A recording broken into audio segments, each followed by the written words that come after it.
Welcome to Storyboard.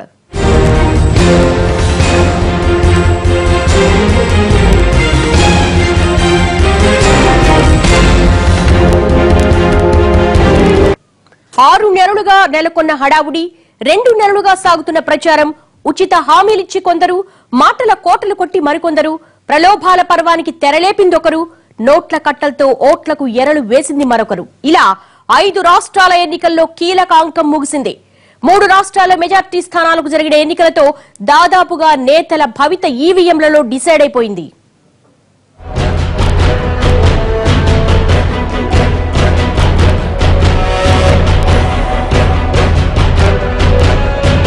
Mini Mahabharatam అంటూ చెప్పుకున్న 5 రాష్ట్రాల ఎన్నికల్లో దక్షిణాదిన ఉన్న 3 రాష్ట్రాలకు ఎన్నికల తంతు పూర్తయింది. ఉత్తరాదిన పశ్చిమ బెంగాల్లో విడతల వారీగా ఎన్నికలు నిర్వహించిన ఈసీ దక్షిణాది 3 రాష్ట్రాలకు మాత్రం ఒకే రోజు తంతు ముగించేసింది. దేశ రాజకీయాలను ప్రభావితం చేయగల రాష్ట్రాల్లో తమిళనాడు కూడా ఒకటి.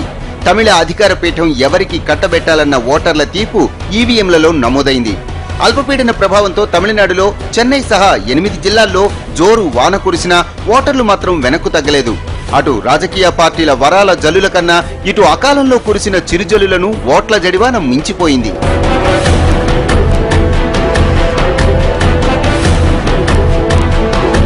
(234) అసెంబ్లీ స్థానాలున్న తమిళనాడులో అరవకుచ్చి మినహా మిగిలిన స్థానాలకు ఎన్నికలు జరిగాయి. 234 స్థానాల్లోనూ అన్నాడీఎంకే పోటీ చేయగా డీఎంకే మాత్రం 180 స్థానాల్లో బరిలో నిలిచింది. మిగిలిన 41 స్థానాలు కాంగ్రెస్ కు కేటాయించింది. ఇక బీజేపీ 188 సెగ్మెంట్లలో అదృష్టం చెక్ చేసుకుంది. ఈ ఎన్నికల్లో అన్నాడీఎంకే అధినేత్రి, డీఎంకే అధినేత సహా పలువురు కీలక నేతలంతా తమ ఓటు హక్కును వినియోగించుకున్నారు.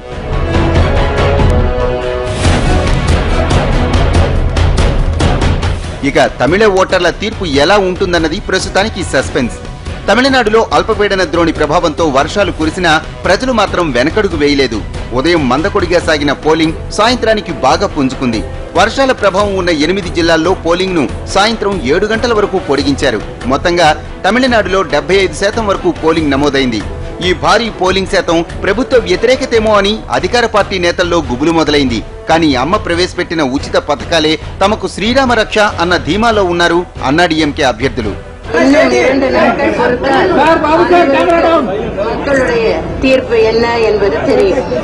తమిళనాడు ఎన్నికల్లో ఓటర్లే కాదు, వాటితో పాటు నోట్ల కట్టలు కూడా భారీగానే పోటెత్తాయి.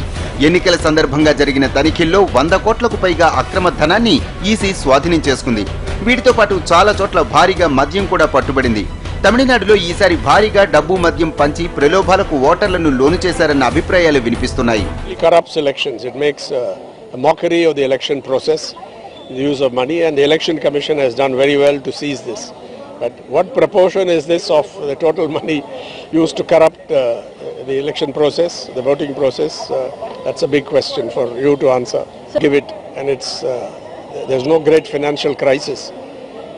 They can afford it because that issue will hit you, and if prohibition is introduced, because that brings a huge amount, and they have to find alternative sources of revenue. So that's why the two main dominant parties have been very slow in moving towards prohibition. The smaller parties have demanded it, particularly the PMK has been campaigning for it more than any other party. Yes, sir. But if prohibition is introduced, this becomes a major problem. ఇక కేరళలో 140 segments లో ఒకే రోజు polling నిర్వహించింది EC.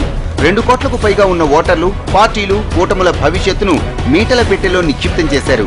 దశాబ్దాలుగా కాంగ్రెస్ కు కామ్రేడ్లకు మధ్య మారుతున్న అధికారంలో తాను పాలు పంచుకోవడానికి ఈసారి కమలనాథులు కూడా ఓ రాయేశారు. కేరళ అసెంబ్లీ పీఠాన్ని దక్కించుకునే వ్యూహంతో బీజేపీ కూడా 98 స్థానాల్లో బరిలోకి దిగింది. ఇక అధికార యూడీఎఫ్, ప్రతిపక్ష ఎల్డీఎఫ్లు కూడా ప్రచారంలో దూసుకుపోవడంతో గెలుపు మీద ఎవరికి వాళ్లు గట్టి నమ్మకంతో ఉన్నారు. వారి అంచనాలకు తగ్గట్లే 63% ఓటింగ్ నమోదైంది.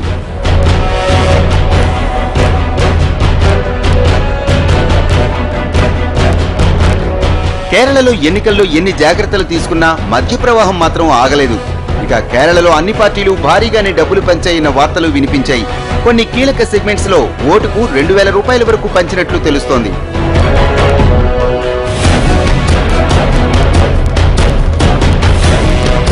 కేంద్రపాలిత ప్రాంతం పాండిచ్చేరిలో కూడా 30 స్థానాలకు ఓటింగ్ పూర్తయింది.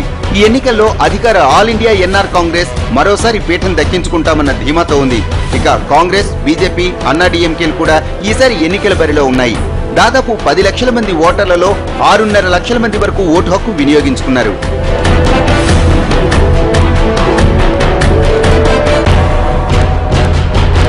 మొత్తంగా ఇక్కడ 5 ఏళ్లు అధికారంలో ఉన్న ఆల్ ఇండియా ఎన్ఆర్ కాంగ్రెస్ అధినేత రంగస్వామి మరోసారి తమకే అధికారం దక్కుతుందన్న ధీమాతో ఉన్నారు. ఇక ఈ ఎన్నికల్లో కూడా ధన ప్రలోభాలు బాగానే జరిగినట్లు తెలుస్తోంది. ఈసీ చేతికి పెద్దగా డబ్బులు దొరక్కపోయినా ధనం, ఫ్రీ గిఫ్ట్లతో ఓటర్లను మభ్యపెట్టారన్న ఆరోపణలు వినిపించాయి. మొత్తంగా 69% పోలింగ్తో పుదుచ్చేరి తీర్పు ఈవీఎంలలో నిక్షిప్తమై ఉంది. గతంలో జరిగిన అసోం, వెస్ట్ బెంగాల్ ఎన్నికల ఫలితాలతో పాటు ఈ 3 రాష్ట్రాల ఎన్నికల ఫలితాలు ఈ నెల 19న వెలువడనున్నాయి. అప్పటికి కానీ గెలిచింది ప్రజా చైతన్యమా లేక ప్రలోభాల పర్వమా అన్నది చెప్పడం కష్టమే. పాంచ్ పటాకాలో పార్టీల భవితవ్యం ఏంటి? ఏ జెండా ఎగరబోతోంది? వివరాలు షార్ట్ బ్రేక్ తర్వాత.